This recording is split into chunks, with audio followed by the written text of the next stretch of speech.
Técnicas de danza, huellas en el cuerpo por María Teresa Sánchez Martín Sauceda, un trabajo presentado al maestro Alaxer Oyola como parte de la materia Cuerpo y Movimiento 1. La danza es una de las manifestaciones artísticas más antiguas, siendo una modalidad de comunicación no verbal entre los hombres. Con el desarrollo del hombre, la danza también ha adquirido complejidad, dando lugar a 4 tipos generales de danza: la danza mágico-religiosa, la danza tradicional y folclórica, la danza artística y la danza educativa, creativa y terapéutica. Y en estas existen factores que hacen de su práctica un acto sociocultural. La herramienta de la danza es el propio cuerpo. Para danzar, el humano debe desarrollar habilidades específicas, y esto en algunos casos ha generado una disciplina con una técnica determinada, en particular en las danzas de carácter artístico. La historia contada por María Teresa Sánchez Martín Sauceda en Técnicas de danza, huellas en el cuerpo, habla del nacimiento del ballet, que tomó su nombre del ballo, una danza italiana del siglo XV, pero se cree que su cuna fue la corte francesa de Luis IV, monarca que en 1661 fundó la Real Academia de la Música, en donde también se impartió música, danza y tragedia lírica. En la Real Academia de la Música tuvo lugar la creación de un código sistemático que institucionalizó la danza, definiendo su método de práctica y aprendizaje y un lenguaje que pudiera ser transmitido de modo universal. En eso contribuyó Pierre Bouchon, coreógrafo e intendente de la Real Academia de la Música y maestro de danza de Luis IV.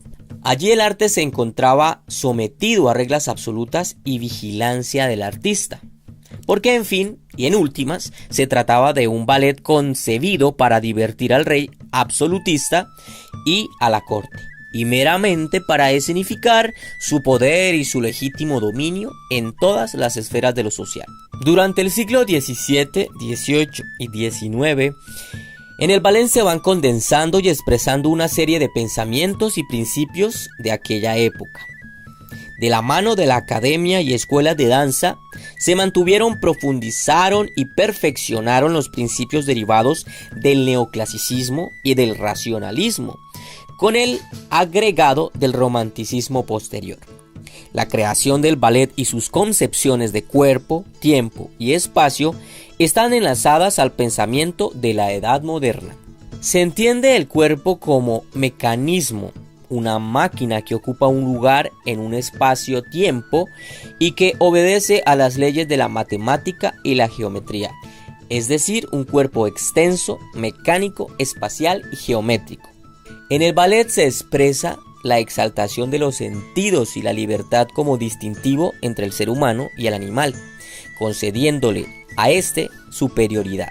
Y esa pretensión se intenta expresar en el ballet con seres que combaten la gravedad con una sensación de ausencia de peso y cero esfuerzo. Una de las características del ballet es la rotación externa de la pierna. Esto inicialmente con el objetivo de que los cortesanos pudieran mostrar sus zapatos en las prácticas danzarias de entonces, lo que significaba un símbolo de estatus, ya que estas podían llevar piedras preciosas y decorados muy ostentosos. Se distinguen también 5 posiciones iniciales. Las posiciones básicas en los pies. En la primera posición, los talones se juntan y los pies se giran hacia afuera hasta formar una línea. En la segunda posición, los pies se giran igual que en la primera posición, pero con las piernas algo separadas. El espacio entre ellas debe ser equivalente al largo de un pie. En la tercera posición, el talón de un pie se pone contra la parte central del otro. En la cuarta posición, los pies se cruzan de modo que el talón de un pie se encuentre a la misma altura que los dedos del otro y viceversa. Se debe dejar un espacio entre los pies equivalente al largo del pie. Quinta posición, los pies se cruzan de modo que el talón de un pie toque el dedo del otro y viceversa. Las posiciones básicas en los brazos. Primera posición, los brazos se colocan hacia abajo formando un óvalo, así como se ve en la imagen. La segunda posición, los brazos se abren ampliamente formando una línea con los hombros ligeramente curvados. La tercera posición, un brazo como en la primera posición y el otro como en la segunda. En la cuarta posición, un brazo curvado hacia adelante y el otro hacia arriba, también ligeramente curvado. En la quinta posición, los brazos se colocan hacia arriba formando un óvalo, tal y como podemos observar en esta imagen. Al bailarín clásico se le escoge por sus posibilidades biomecánicas, condiciones físicas determinantes para ejecutar este tipo de danza. Así es, el cuerpo como máquina, objeto frente a sujeto, que le impone leyes de la razón y lo organiza según un ideal de belleza clásica y perfeccionista. Como hemos dicho, es una forma de expresar superioridad del hombre sobre la naturaleza. Cuerpo libre y ligero, se despega de la tierra y produce formas aéreas. Ante esta expresión perfeccionista, que se jacta de la superioridad del hombre, aparece la danza moderna.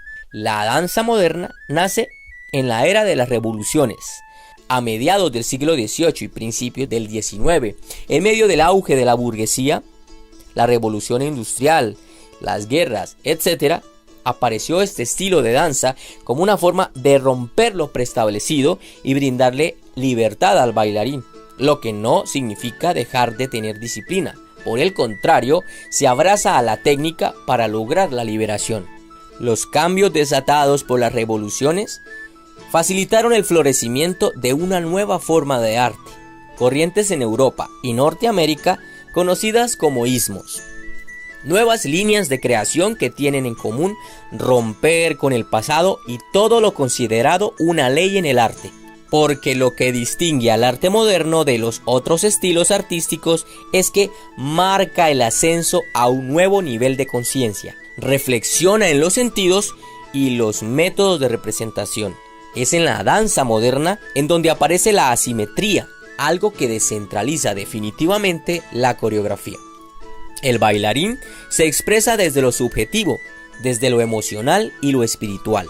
Entre los destacados pioneros de la danza moderna está Isadora Duncan, quien lidera la danza de atavíos, de corpiños, de músicas, incluso de la coreografía como se conocía hasta entonces. Para ella, la danza debía nacer en el momento en que la comunión entre el alma del artista y la música establecían contacto. Por ahí cerquita iba Rudolf Laban, con un intento de crear una base científica para la danza y un diseño de partituras para las coreografías similares a las usadas en la música. También apareció Dalcroze, evolucionando los métodos del aprendizaje. Martha Graham, Doris Humphrey, Mary Whitman, Lester Horton, José Limón y Marcel Cunningham, entre otros. Las características de la danza moderna tiene que ver con el rompimiento de los ejes y líneas clásicas, porque propone el uso del torso. Todo aumenta, cambia, se vuelve flexible. Por ejemplo, para mencionar algunas técnicas de este tipo de danza, hablamos de la técnica Graham, que reza que en la expresión nace la forma, y en esto el principio de contracción-relajación es muy importante. Muchas opciones para expresar las emociones humanas también ofrece la técnica Graham.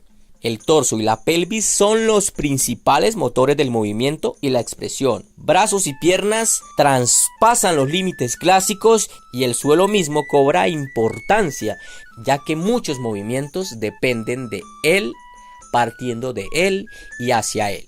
También encontramos la técnica Humphrey, de Doris Humphrey, quien creía que de la forma debía surgir la expresión. Todo lo contrario a lo que decía Graham. Doris Humphrey se abrazó a algo que dijo Nietzsche. El hombre desea alcanzar el arte puro, el equilibrio entre la belleza y la forma, pero su naturaleza le hace perder ese equilibrio en pos del placer momentáneo. Otra técnica es la técnica Limón, de José Limón, un discípulo de Humphrey, quien partió su trabajo desde el peso del cuerpo, aislándolo entre sus partes. Para él, el torso expresa, como consecuencia directa del uso de los brazos y la flexión exterior de la columna. Las manos en él cobran una gran expresividad, al igual que el rostro. Más cambios aparecen con la danza contemporánea, posmoderna o nueva danza. Cuerpos libres, cuerpos al límite. Desde mediados del siglo XX se derrumban las utopías y las verdades absolutas. Pululan ideologías y la industria del consumo, así como la de los medios masivos, se multiplica.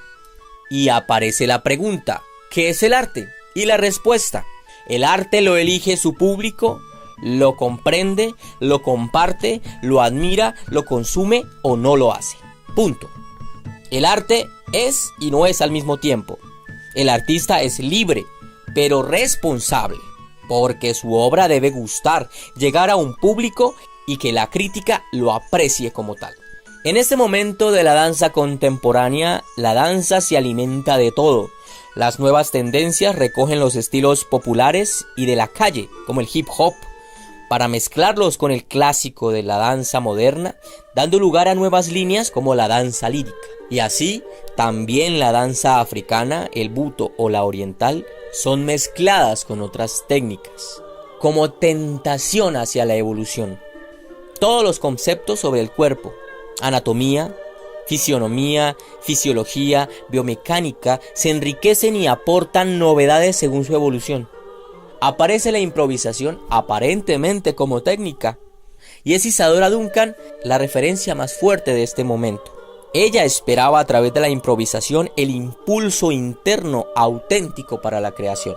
Después de todas estas líneas, la principal cuestión es que la danza, a día de hoy, no dista tanto de lo que fue en sus orígenes, una forma de expresión del ser humano en un momento, en un espacio y en un entorno determinados, con el objetivo de expresar y con la cualidad, como cualquier otra actividad social podría tener, de acercarnos aún más a la condición humana, tanto desde su práctica como desde su observación.